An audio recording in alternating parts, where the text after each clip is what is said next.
Angus Young, how you doing? Good, Becko. The Offspring. How's it going, Becko? Dave Grohl, how you going, mate? Good, man. Pete, it's been a long time coming. Oh, Becko, hasn't it indeed? We go inside the dressing room, speak to the biggest names in music, Keith Richards of the Rolling Stones. and crack open their esky. This is exactly how I imagine you, by the way, sitting opposite me with a vodka and orange. You're a discerning chap. This is The Rider. Hey, it's Becko. Welcome back to The Rider. Last week it was Hayley Mary from the Jezebels. A fantastic chat. She's bloody funny too. Make sure you catch up now on all platforms, including Apple and Spotify. Now, some very well-informed whispers getting around Sydney this weekend that a British band is about to announce their Aussie leg of their world tour. I don't want to say who this band is, but as someone said, it's been a long time coming. This band, the rumour is, they'll be here late in 2025 and likely to be Sydney and Melbourne dates, but we will wait and see, and we'll see how accurate NME magazine is with their coverage. But this very well-known British band will be coming to Australia. This is The Rider. And also coming up in the next week or so is Hotter Than Hell Festival, which starts off in WA October 12 with a bloody great lineup. Regurgitator. Jebediah. Little Birdie, Adelaida from the Magic Dirt, and Unwritten Law.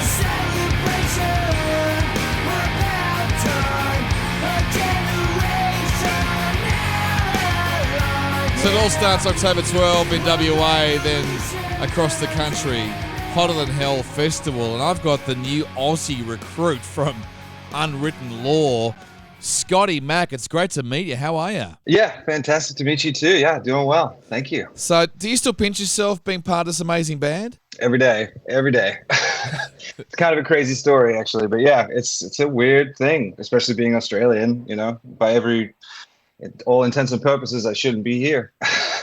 It's insane. So, I mean, tell me where it started, because were you a tour manager or you were working in some other capacity? Yeah, so I got given the job as their tour manager when no one else would take it. On a festival, there was, you know, they've got a history, they've got some stories, you know, blaming mattresses and noise complaints, all sorts of things. And so I got given the job of tour manager, and that over the next few years stumbled into many other things, but yeah, filling in. It became an all-rounder, and then we wrote the last album, The Hum, and I was there for 6 months writing that thing, and we hit record, and they were like, hey, do you want to be in the band? I was like, yeah, actually I would. So at least it wasn't a sudden thing. Like, you got to know them, you were around them for a fair bit. It happened kind of organically pretty much.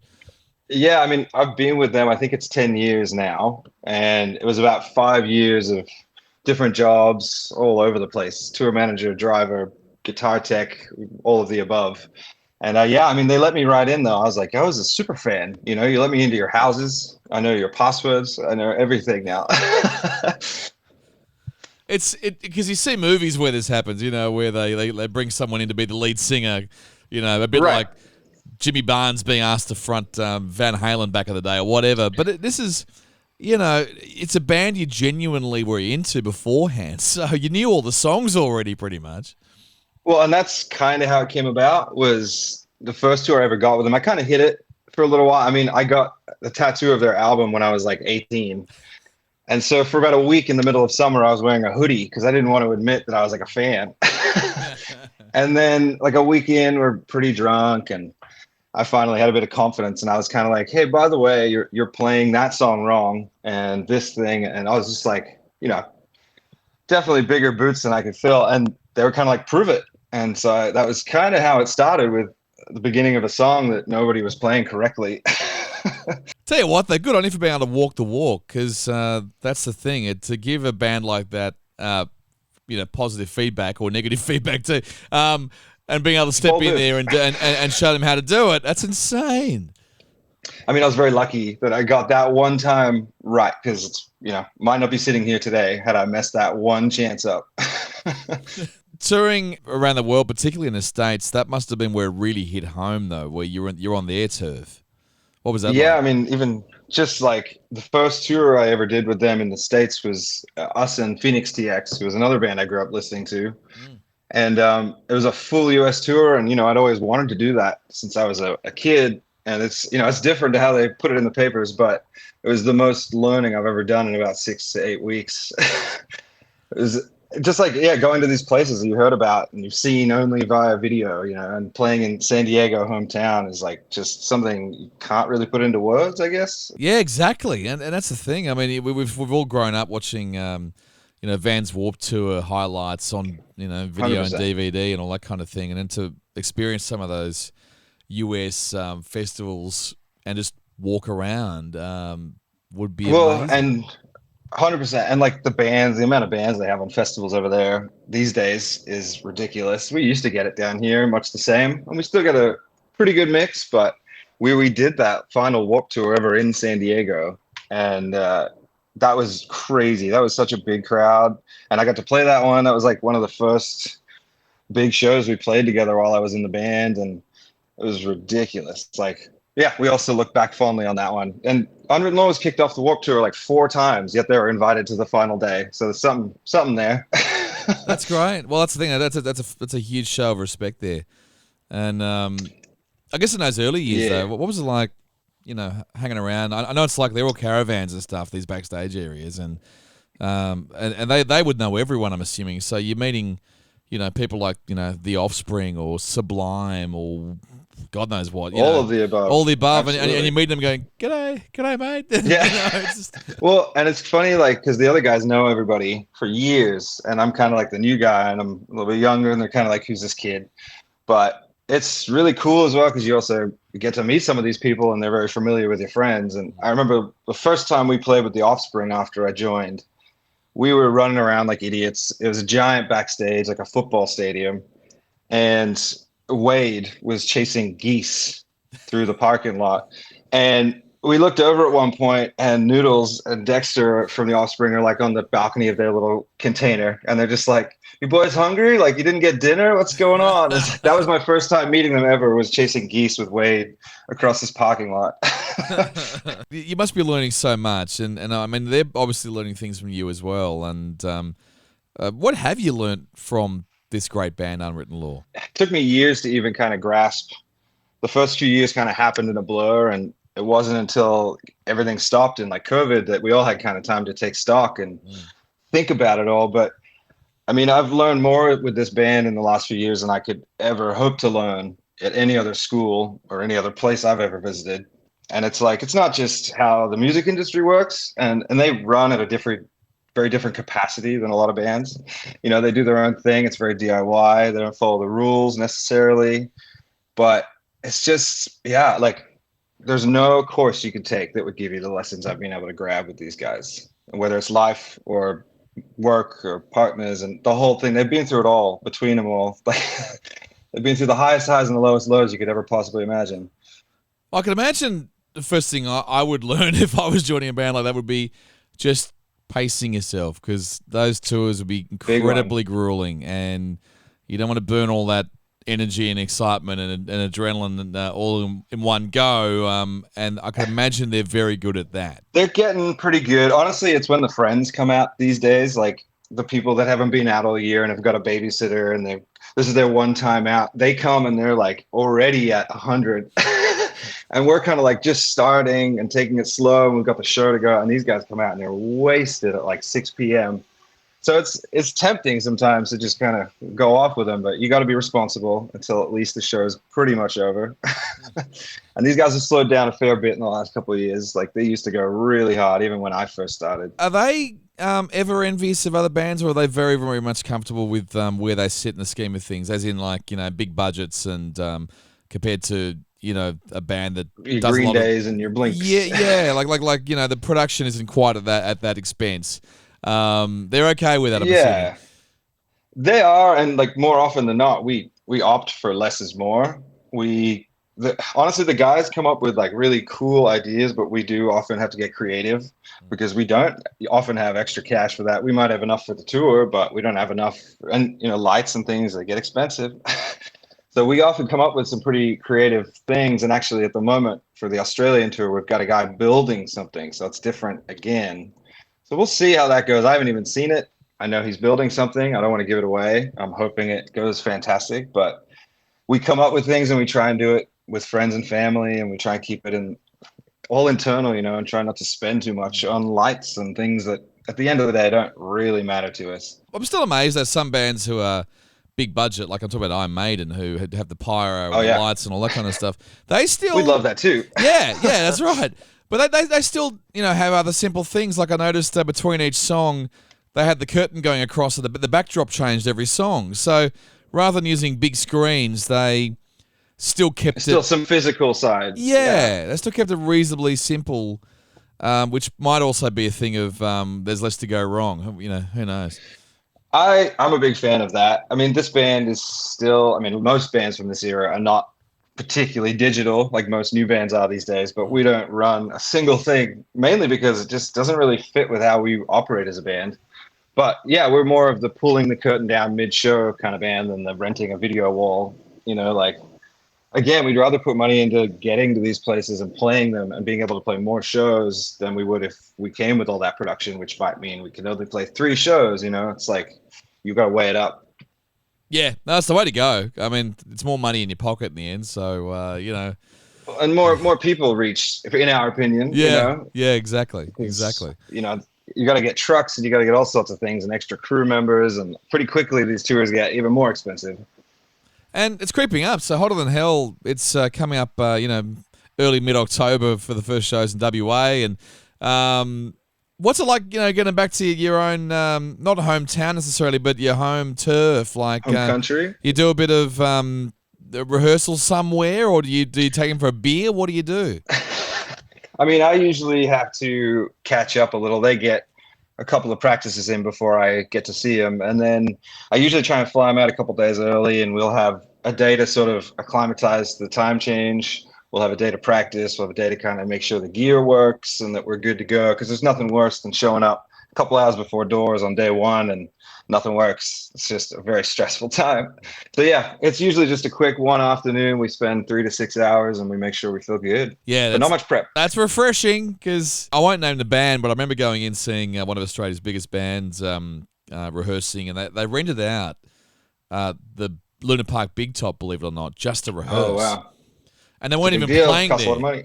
That's a lot of money. So yeah, wow, okay. And I went in there just to watch them, rehearse, and it was a click track. Like, I walked in, I could just hear the click track, and I'm like, what is going on here? But yep, again, big budgets, but that was their full dress rehearsal kind of thing going on. So I guess they needed, a full size venue to do it in. But anyway, Well, I've done both sorts. I work for other bands, Australian bands particularly, and I do both styles. There's a lot of pros to going digital, especially you can teal that up. And these days, everything's so dialed into electronics and technology. Whereas we still do have that element of, if something goes wrong, it's just us. It's just us up there. There's nothing else that could go wrong. It's on us if we mess it up, Whereas I've been with those other bands, and you're 30 seconds into your first song of one of the biggest shows you've ever played, and a laptop dies and your entire stage goes dark. And it's like, there's risks on both sides, but that to me is just so much worse than losing a guitar here and there. Oh, yeah. Yeah, and I saw that. I was at Weenie Roast, which is this big K-Rock festival. Yeah, K-Rock, yeah. And believe it or not, Lorde, that was the year Lorde was headlining. Her production's laptop just died and couldn't do a thing. That's it. That was it. That's it. That's what I mean. That's like the worst case scenario for me. If something goes out, at least we can jam, or we can play a song, or the drums can keep going, like something. Otherwise, it's just silence. And like that to me is like the worst nightmare. So what's your background? So what other Aussie bands have you played before over the years? It's the other one I was with for 5 or so years, is a band called With Confidence, Sydney-based band. We're on Hopeless Records with a few others that we're still friendly with, Stand Atlantic, and I still do some work for them between you and me. So we've all been around each other for many years. But yeah, With Confidence broke up a couple years ago, and it's given me more time to be with Unwritten Law, which has been nice. But and then for a short time I was in Phoenix TX. Up until about this year, we did When We Were Young, and we did all this crazy stuff last year. And so it's been a weird trip, really weird trip. Tell me about when we were young, because that is the one festival everyone just wanted to travel over and go to. Like myself, all my friends were like, that's our festival. That is it. Yeah. It's made for us. Yeah. Yeah. Well, and when that thing got announced last year, I remember looking at it just being like, man, I'd even just love to go to that. But like even that seemed like a far-fetched idea. Yeah. And then it was only about a month before it that I got that call of like, hey, could you sing for us? You know, can we do this? Can you do that? And I was like, holy shit. Like, sure, absolutely. I'll figure it out. That's insane. And, you know, it was like, I was opening a stage that had Green Day and Blink and The Offspring. Like just every band I grew up listening to was just there all day. And being with my buddies, and because Chris from Unwritten Law is also in Phoenix TX, so we have that little connection. But just being there all together, and some of those guys hadn't played in a long time, so it was just the best weekend any of us have ever had, as far as I'm concerned. And you do it for free, just to get the free ticket and the backstage pass, to be honest. I would have paid, you know. Yeah. Oh, that's a hell of a tour. Was that the year the Veronicas played, or the They were there. They were there. I went and watched a few songs, and yeah, there was a couple Aussies there, but they were probably the biggest one. I was like, this is the strangest. I got to go see this. And they've got this cult following. Good for them, man. This is like 20 years of Veronica's now, at least. Yeah. Like, who would have called it? So tell me about your day job. So you work also in a record store. Yes, Speak Disc Records in That's cool. Sydney or Parramatta. And I've been there, 10-ish years I've been working there, and they were the only jobs that would let me tour, which is the hardest thing to do, get a job and let you go away for a few months at a time. But they were the shop I went to as a child for every day of the week and spent every paycheck I had, and essentially just never left and got the job, which is basically how I get all my jobs, it seems. Yeah, it's funny. I asked about this this record store to a couple of friends of mine, and they're like, "Yeah, we know that one. Like, we used to go there after school, because you go to get the bus or train or whatever, and that was the store, and it's still there, which is so good. Still there. We're still doing in-stores. We had Party Dozen there the other week. You know, we're still ripping. We're the only ones west of the city these days, I think. Pretty much. Yeah. But those ones are just so important, and the best thing is for you to get first dibs on the records when they come in as well. The paycheck takes a hit often. Record store day. Look at that. I take a lot home. As you bloody would. Okay, so what is the most treasured record you got there? I got some sweet like radio promos of like Social Distortion and Sex Pistols and things that I've grabbed over the years. I'm really big on movies too, so I have a massive soundtrack collection. Yeah. I'm pretty proud of a lot of those, but that's just me. Okay, what is the most expensive then? I've got some like No Effects and Green Day ones that are worth like $1,000+ these days. Some of the first Green Day ever with like their home address, like things like that. That's so cool. But yeah, I got into it a long time ago, and I would hate to get into it now because it is not cheap. But I got some bargains over the years. You met Green Day at all in all the last few years, or one time? What was it like? What did you say? Briefly. I just said I love your shit, basically. I fully froze and was just like, I didn't even know what to say. And I was with some people they knew again, so it kind of helps break that wall. You're not just some random guy. I'm sure they get it all the time. But, it was a quick 60-second interaction. Hands were shaking. They were very lovely men. And I was silent for a good 5 minutes after that, I think, just processing. They were the one for me. I went over and saw them when I was 10 years old. In San Diego, of all places, actually. I got to see them at K-Rock, believe it or not. This tiny room with maybe 50, 100 people, maybe. And that was. I love that they do that. Yeah, that was it, thing. right? Yeah.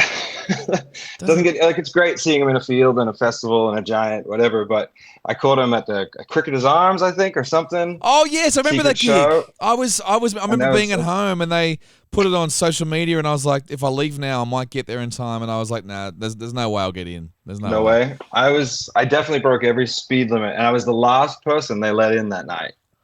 Oh, God. And there was still hundreds in line, but I was the last one.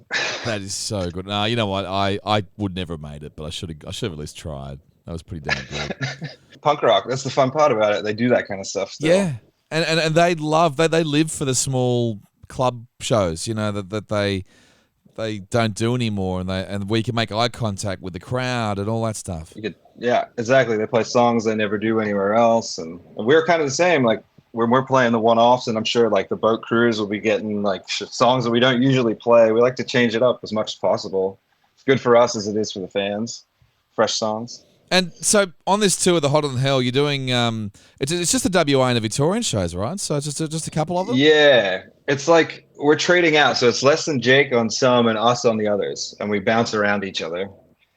And I believe we're doing the Black album, and I believe they're doing their album Hello Rockview. But like Jebediah is doing an album. Like most of the bands are doing albums, and that's kind of sick. I haven't seen those bands in years. Some of them. Well, and that's the thing for everyone. It's a bit like a reunion, you know, like a big day out reunion for a lot of those people as well. So 100%, you know, Live It, all those things, all those same bands that have been going this whole time, and we're here again. This is Unwritten Law's 21st trip down here this time. Wow. Yeah. Any chance of a little warm up gig somewhere in Sydney? You know, we could twist your arm for a. Yeah, let me know. Text me. Yeah, we'll see. Yeah, I'll text it on the side. We'll see how we go. See how we go. Now, what is in the rider, by the way? Because I mean, I can imagine what they had back in the day would have been pretty crazy. But what's in it right since now? I joined. Yeah, right. Yeah, these days it's pretty nice. I mean, it used to be like cigarettes and you know, all the things. But like, you know, even Scott quit smoking these days, so we took all that off. And these days it's a couple of bottles of wine. There's usually some kind of spirit for everybody, but then it's like nuts and vegetables and you know, all the better things these days. Yeah. It's very healthy considering. We might get some corn chips and salsa, but it's not like it once was. No, why? No, and also I think everyone's a bit wiser and going, you know what? We're paying for it anyway, so what's the point? You know? Well, and that was one of the things I used to say. It was like, man, we're paying for all this stuff, and we walk out every night leaving like $200 worth of stuff that nobody touched. And I'm like, let's trim this down a little bit and let's just get what we need. But you know, most of the shows still have tons of friends coming out, so we have to get a couple cases of beer. Otherwise, they get antsy and they start asking for more drinks, and so we hook them up. Yeah, that's the way to go. You just never know, especially a hometown gig. You're almost going to guarantee that's the case. But someone told me, who was it? I think it was Chuggy. This is back in the heyday kind of stuff, but. He used to have a road case purely for storing the leftover booze, and by the end of a huge tour, like probably a world tour, he had a road case just full of vodka. Like enough to stock a whole bar. Yeah. I mean, these guys do get through it, I'll be honest. They don't leave many stones unturned with that stuff, but, you know, once in a while. It's usually me, like, pouring it out at the end of the night because it's time for bed. Well, it sounds like you're the wise one out of everyone in the band, but you know, you're rubbing off really well on these veterans of rock and roll.